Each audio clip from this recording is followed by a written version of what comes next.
Hi hello welcome to the pepper cooking ചാനലിലേക്ക് എല്ലാവർക്കും സ്വാഗതം.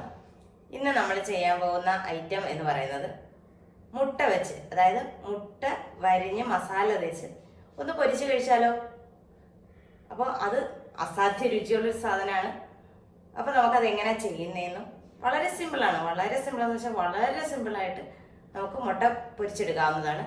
അപ്പോൾ നമുക്ക് അതെങ്ങനെ ചെയ്യുന്നതെന്ന് നോക്കാം. ആദ്യം തന്നെ നമുക്കൊരു പാത്രത്തിൽ കുറച്ച് വെള്ളം എടുത്തിട്ട് മുട്ടയൊന്ന് പുഴുങ്ങാനായിട്ട് വെക്കാം. മുട്ട പുഴുങ്ങുന്നത് എല്ലാവർക്കും അറിയാമല്ലോ. നമ്മുടെ മുട്ടയെല്ലാം ഇവിടെ ഞാൻ പൊളിച്ച് റെഡിയാക്കി കൊണ്ടുവന്ന് വെച്ചിട്ടുണ്ട്. ഇനി നമുക്ക് ഇതിന് പുരട്ടാൻ വേണ്ടിയിട്ടുള്ള ഒരു അരപ്പ് തയ്യാറാക്കാം. ഇതിലേക്ക് ഒരു 2 ടീസ്പൂൺ കാശ്മീരി മുളക് പൊടി, ഒരു 1/4 ടീസ്പൂൺ മഞ്ഞൾപ്പൊടി, 1/4 ടീസ്പൂൺ ഗരം മസാല, ഒരു 1/4 ടീസ്പൂൺ കുരുമുളക് പൊടി. പിന്നെ ഇതിലേക്ക് നമുക്ക് ആവശ്യമായ ഉപ്പും ചേർത്ത് കൊടുക്കാം. ഇനി ഇതിലേക്ക് നമ്മൾ വെളിച്ചെണ്ണയാണ് ചേർക്കുന്നത്. ഒരു ലേശം വെളിച്ചെണ്ണ. ഇതൊന്ന് കുഴമ്പ് പരുവത്തിൽ ഒന്ന് നമുക്ക് ആക്കി കിട്ടണം. നോക്കി വേണം നമ്മൾ വെളിച്ചെണ്ണ ഒഴിക്കാൻ. ഇനി നിങ്ങൾക്ക് വെളിച്ചെണ്ണയ്ക്ക് പകരം വെള്ളം വേണേലും ഉപയോഗിക്കാം. പക്ഷെ വെള്ളം ആകുമ്പോഴത്തേക്ക് അതിന് വേറൊരു ടേസ്റ്റ് ആയിരിക്കും. എണ്ണ ചേർക്കുമ്പോൾ നമ്മൾ ഫ്രൈ ചെയ്യാനായിട്ട് അധികം എണ്ണ ഇതിനകത്ത് നമ്മൾ അന്നേരം ചേർക്കേണ്ട കാര്യമില്ല. നമ്മളിപ്പോൾ എണ്ണയിൽ ഇങ്ങനെ കുഴയ്ക്കുന്നത് കൊണ്ട് ഫ്രൈ ചെയ്യുന്ന സമയത്ത് നമുക്കധികം എണ്ണയുടെ ആവശ്യം വരുന്നില്ല. ഇതിവിടെ ഇരിക്കട്ടെ.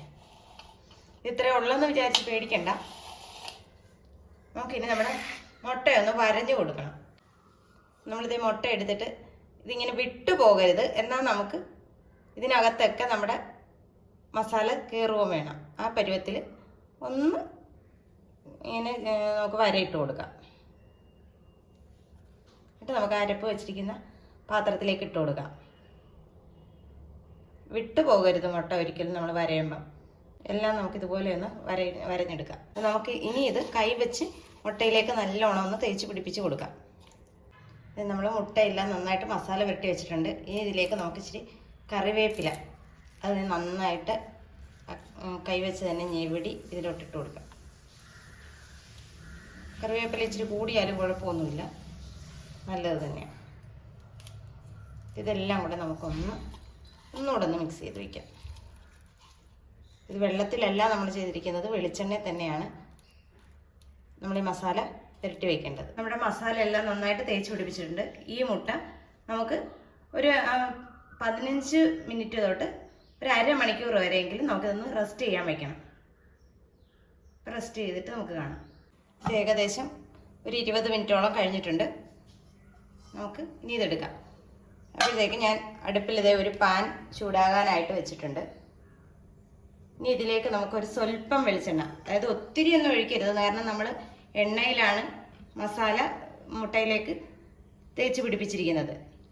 അത് കാരണം ഇതൊന്ന് പേരിനൊന്ന് പാൻ നനയാൻ വേണ്ടി മാത്രം ഒരു സ്വല്പം വെളിച്ചെണ്ണ ഒഴിച്ചു കൊടുക്കുക. ഇനി ഇതിനകത്തേക്ക് നമുക്ക് മുട്ട പെറുക്കി വെച്ച് കൊടുക്കാം. ഇത് വെക്കുമ്പോഴും നമ്മളൊന്ന് സൂക്ഷിച്ചേ വെക്കാവുള്ളൂ. ചിലപ്പം ഇത് പൊട്ടിപ്പോകാനൊക്കെയുള്ള ചാൻസ് കൂടുതലാണ്. നമ്മൾ വരഞ്ഞു വെച്ചിരിക്കുന്നതല്ലേ, അതൊക്കെ ഒന്ന് നോക്കി വേണം നമ്മൾ ചെയ്ത് കൊടുക്കാൻ.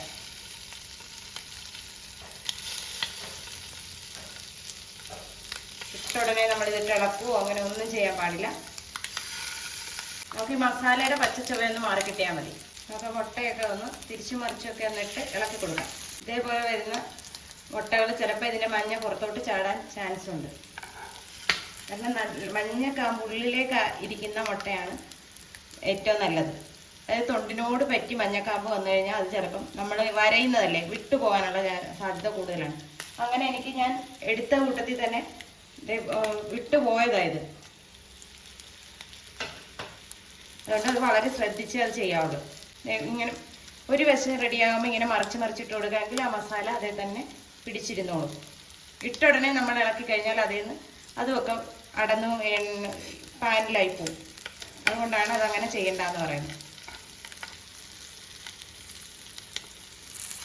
ആ മുട്ടയല്ലേന്ന് ഓർത്ത് നമ്മൾ കൂടുതൽ എണ്ണ ഒഴിച്ചു കഴിഞ്ഞാലും അത് ശരിയാവത്തില്ല. അപ്പോൾ നമ്മുടെ മുട്ട പൊരിച്ചതെല്ലാം ദേ ഇവിടെ റെഡി ആയിട്ടുണ്ട്. അപ്പോൾ ഇതെല്ലാവരും ഒന്ന് ട്രൈ ചെയ്ത് നോക്കുക. വളരെ എളുപ്പവും സിമ്പിളുമാണ്, അത്രയ്ക്ക് സിമ്പിളാണ്. അപ്പോൾ ഇതെല്ലാവരും ഒന്ന് ട്രൈ ചെയ്ത് നോക്കുക. വീഡിയോ ഇഷ്ടമായാൽ ലൈക്ക് ചെയ്യുക, ഷെയർ ചെയ്യുക, കമൻറ്റ് ചെയ്യുക. ഒപ്പം സബ്സ്ക്രൈബും ചെയ്യാൻ മറന്നു പോകരുത്. നല്ലൊരു വീഡിയോ ആയിട്ട് കാണുന്നവരെ ടാറ്റാ ബൈ ബൈ.